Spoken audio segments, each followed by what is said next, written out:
Howdy, lieutenants and economists. The most volatile, evil, disgusting things on the planet, humans. If you have a video request, you can always go to assholeconsulting.com. Yeah, I am gonna charge you, kids. And that is the importance of not fucking up. You are such an asshole!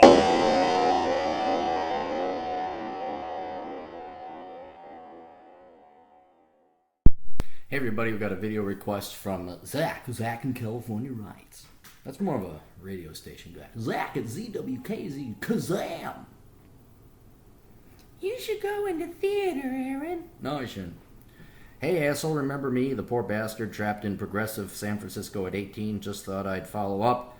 Hopefully I'm brief and succinct enough to get charged the normal amount this time. First off, just a quick little thank you. Your opportunism may have taken a hold of me after buying a $1,500 94 Cherokee for pizza driving. I managed to work my savings up to $3,000 from basically nothing after that purchase. I really cut back a lot and tried the minimalism approach, even though my parents don't charge me rent to stay with them. Well, that's when you gotta that's when you save your most amount of money. Like, if you're not paying rent and you're a minimalist, the money adds up real quick. San Francisco hosted the Super Bowl this year, and I decided to drive down there and be a driver on my own. Too young for Uber. I made close to $600 driving drunk morons around. For you young guys in Houston or Minneapolis who are hosting the 2017-2018 Super Bowl, if you're short of cash, just drive drunk morons around for the Super Bowl in your parents' SUV and watch your wallet fatten up just like your patrons. Yeah, until they puke and your parents wonder why there's puke. Now back to the subject. During my driving, I realized I have a niche for getting things from point A to point B. Economics, specifically trade logistics, has always interested me. Shit has to get places, get recorded, unloaded, etc. I watched your video on military logistics and I'm considering that angle. Good man. I wanted to get your take on two other jobs, truck driving or union longshoreman. I live near the port of Oakland, the largest port on this coast north of LA. These union guys get paid quite a bit. Yeah, they're overpaid as bigger than fuck, but I don't know. And last year they went on strike. They always all go on strike. You don't get your stuff and you don't give us more. They have the power to control the massive amounts of cargo coming in from China, Japan, Taiwan, Singapore, etc. When they struck hundreds of millions of dollars were lost. For an 18-year-old, would you recommend trying to become a union longshoreman? I'm still living in the same deballed, ridiculously expensive liberal cesspit area I bitched to you earlier about, but it may give me money faster to get the hell out of here. Yeah, if you can get that racket, go ahead and do it. They are overpaid. But I mean, what is your escape? You make it sound like you got to make $100,000 to get out of San Francisco.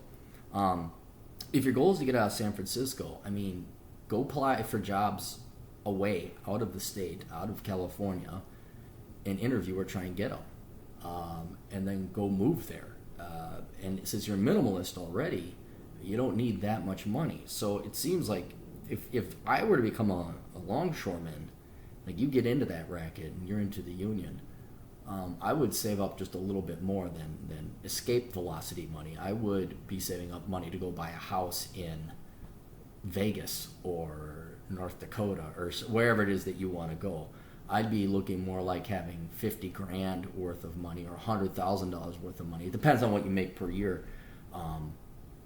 But if you do land that gig and you're on the promotion track, that's almost something where you could, that's like working in the Bakken. You make your six figures and then you go buy a nice little condo at some place cheap and low taxes, and you never have to worry about lodging again. So if your primary goal is just to get out of California, yeah, I don't know. This is a bit overkill. You'll get out with spades and flying colors, but I would, if you landed, I wouldn't squander that opportunity. You're still going to live in California. You're still going to. I mean, if you think the liberal bullshit is pretty bad in San Francisco, wait till you work with these guys. We're gonna go on strike again. So yeah, I live near the Another thing is truck driving. I don't know if there is a union for that. There is and there isn't. You can join a union if you want for one of the larger trucking companies, but most of the truckers I know are independent contractors. They buy their rig and they go out. You don't have the money to buy your own rig, so you'd have to work for one of these companies. But I feel that it suits my lifestyle. It is not very glamorous, kind of lonely, long hours, but again, it's that point A to point B thing that I like about it. I was thinking about moving to a central area if I take this route. This way, those long coast-to-coast drives won't be too long, Indianapolis to Dallas. Well, you don't determine what your routes are going to be. You could very well have to drive all the way to Baltimore to haul some shit all the way out to L.A. So living in the center of the country is not going to help in that regard.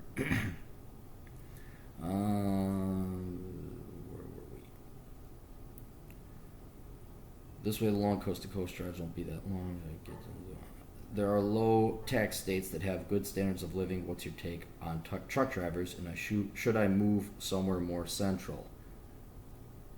Sorry for the long email again. I guess it's impossible for me not to ramble.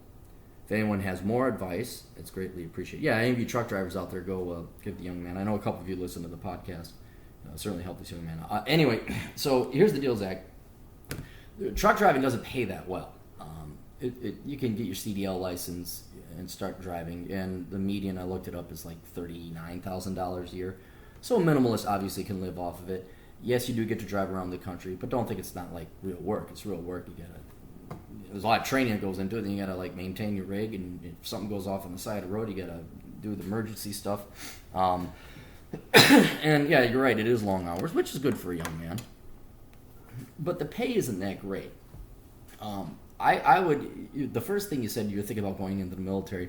The military trumps the truck driving for now, because you can always go back to being a truck driver. Like, okay, I'll just go get my CDL license.